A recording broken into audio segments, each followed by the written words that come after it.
Olá meus amigos, seja muito bem-vindo ao meu canal. No vídeo de hoje vamos conversar um pouco sobre regime de bens. Você sabe o que é? Geralmente as pessoas só se atentam sobre esse assunto no momento de um divórcio, separação ou ao tempo da abertura de um inventário. Já se perguntou se quem apenas mora junto, ou seja, convive em união estável, se é possível também escolher um regime de bens? Vamos esclarecer todas essas questões e muito mais após a vinheta, então fica comigo até o final.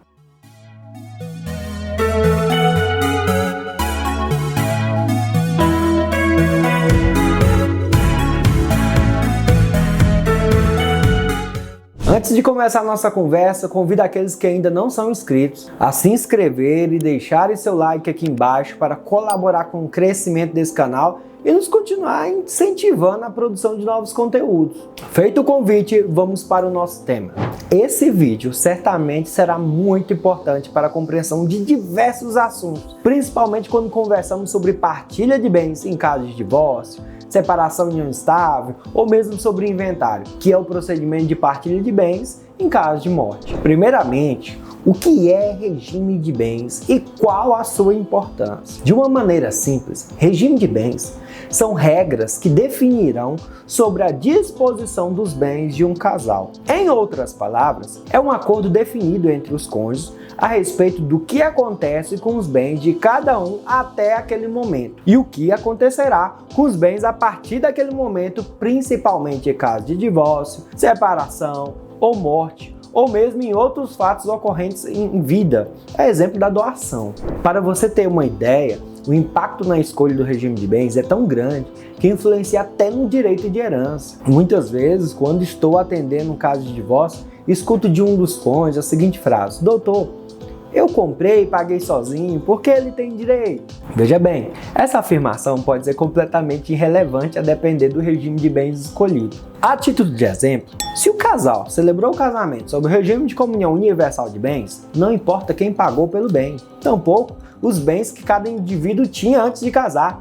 Tudo passa a ser dos dois. Simplificando ainda mais, no regime da comunhão universal, todos os bens adquiridos antes, durante o casamento, serão dos dois, inclusive os bens recebidos por doação ou por herança. Olha o perigo! E no caso de separação, os bens serão somados e divididos em 50% para cada um. Esse foi apenas um pequeno exemplo, apenas para você perceber o quanto que é importante saber sobre esse assunto. Acredito que nesse momento surgem outras dúvidas a respeito do tema, as quais irei responder agora. Se eu casar e não falar nada a respeito, qual regime de bens vou ser enquadrado? Bom, o direito brasileiro pensou em uma solução para casos assim, e desde a vigência do Código Civil de 2002, elegeu como regime automático o de comunhão parcial de bens, que basicamente é aquele que preserva os bens particulares de cada um e considera comum somente aqueles que foram conquistados na constância da relação amorosa. Ou seja,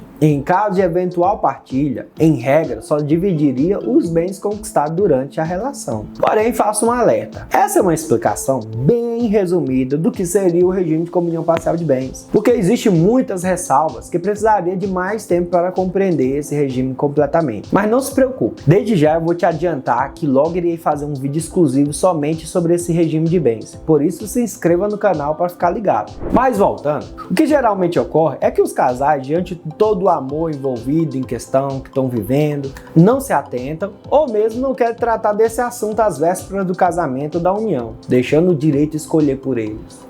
E depois podem se arrepender de não ter conversado sobre esse assunto. Segunda questão: vive em uma união estável? Qual seria o meu regime de bens? Quem vive em união estável pode escolher o regime de bens? A ideia é a mesma da explicação anterior. Para casais que moram juntos, mas não formalizaram a união estável por meio de uma escritura pública feita em cartório de notas, obviamente não tiveram como escolher nenhum regime de bens. Logo, o que será aplicado é o de comunhão parcial de bens nos termos do artigo 1725 do Código Civil. Dito isso, é possível na união estável escolher o regime de bens, desde que seja formalizado por contrato escrito entre os companheiros, conforme dispõe a lei. Claro que o ideal é fazer por meio de escritura pública no cartório de notas da sociedade, para evitar qualquer tipo de questionamento a respeito da sua validade. E é nesse momento que será redigido as cláusulas com a escolha do regime de bens que será aplicado à sua união estável. Terceiro ponto: qual o momento para escolher o regime de bens no casamento? Antes das partes se casarem, precisarão celebrar um documento chamado de pacto antinupcial, a qual é firmado pelos noivos para receber o regime de bens e as relações patrimoniais que serão aplicáveis ao casamento. Quarto ponto, posso alterar o meu regime de bens? Pode, mas geralmente será uma situação bem complicada, pois uma vez escolhida, a alteração dependerá de uma análise judicial a fim de verificar e preservar o direito de terceiros, evitando assim eventuais fraudes. Vamos por um exemplo, para você entender? Um casal celebrou um casamento, ok, elegendo o regime de comunhão universal de bens. Porém, tempos depois, começaram assim a endividar bastante, então decidiram alterar o regime de bens para o de separação total, para que o patrimônio de um não responda pelas dívidas do outro. Veja só esse exemplo. Claramente, a alteração do regime é para lesar os terceiros.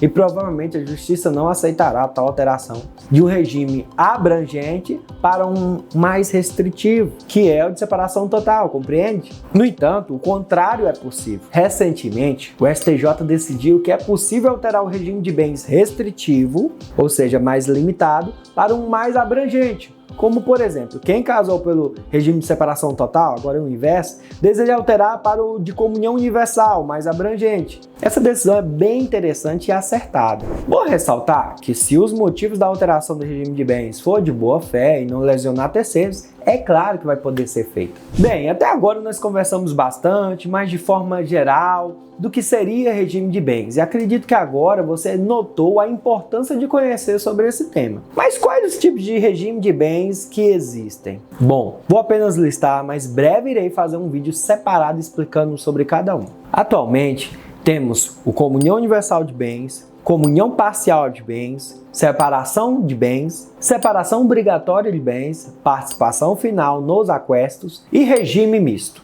Além desses 6 tipos, o Código Civil possibilita que as partes possam criar o seu próprio regime de bens, com as suas particularidades. Evidentemente, deve respeitar as regras gerais da legislação vigente, mas olha que interessante. Basicamente, todo esse assunto que estamos tratando está ligado ao planejamento matrimonial em que as partes devem fazer.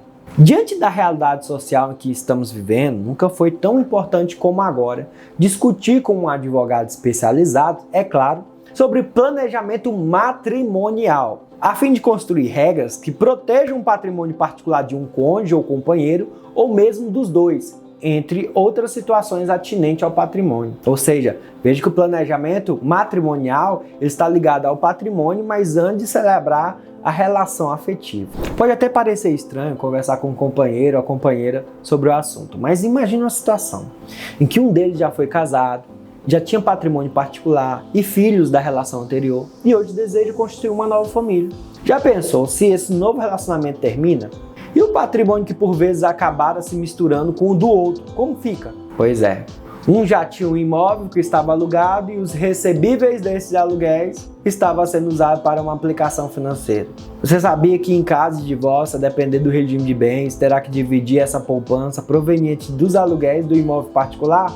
Vou ainda mais fundo. A título de exemplo, já pensou se Luana, que já foi casada e tem um filho, querendo se reestruturar, financia uma casa sozinha para morar com seu filho e chega a pagar 60 parcelas sozinho, mas posteriormente encontra uma nova pessoa e decide formar uma nova família? Olha os riscos. O novo companheiro não contribuiu com nada nesse financiamento e o simples fato de ingressar na família, considerando o regime de comunhão parcial de bens, já abrirá a possibilidade de discutir o direito de dividir as parcelas pagas durante a nova relação, independente se contribuiu ou não dali para frente. Poxa, pode chegar a situação da Luana ter que vender o imóvel só para pagar parte do companheiro que inicialmente nem contribuiu com nada.